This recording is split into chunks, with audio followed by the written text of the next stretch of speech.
कैसे हो आप? चलो मैं तुम्हें एक लालची आदमी की कहानी सुनाता हूं। ध्यान से सुनना। एक बार एक छोटे से शहर में एक लालची आदमी रहता था।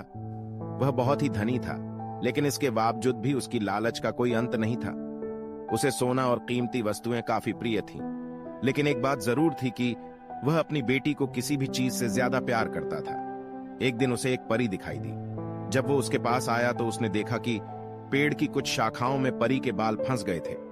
उसने उसकी मदद की और परी उन शाखाओं से आजाद हो गई। लेकिन जैसे जैसे उसका लालच हावी हुआ, उसने महसूस किया कि उसके इस मदद के बदले में एक इच्छा मांगकर उसकी मदद करके वो आसानी से अमीर बन सकता है। ये सुनकर परी ने उसे एक इच्छा की पूर्ति करने का मौका भी दिया।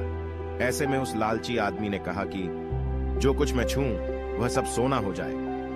बदले में ये इच्छा को भी उस परी ने पूरी कर दी थी। जब उसकी इच्छा पूर्ण हो गई, तब वो लालची आदमी अपनी पत्नी और बेटी को अपनी इच्छा के बारे में बताने के लिए घर भागा। उसने हर समय पत्थरों और कंकड़ को छूते हुए और उन्हें सोने में परिवर्तित होते देखा, जिसे देखकर वो बहुत ही खुश भी हुआ। घर पहुंचते ही उसकी बेटी उसका अभिवादन करने के लिए दौड़ी।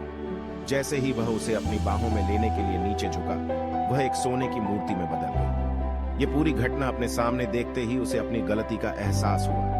वो काफी जोर से रोने लगा और अपनी बेटी को वापस लाने की कोशिश करने लगा। उसने परी को खोजने की काफी कोशिश करी, लेकिन वो उसे कहीं पर भी नहीं मिली। उसे अपनी मूर्खता का एहसास हुआ, लेकिन अब तक काफी देर हो गई थी। मॉरल ऑफ स्टोरी सीख। इस कहानी से हमें यह सीख मिलती है कि लालच हमेशा पतन की ओर ले जाता है। जरूरत से ज्यादा लालच करना हमें हमेशा दुख प्रदान करता है। And don't forget to subscribe please.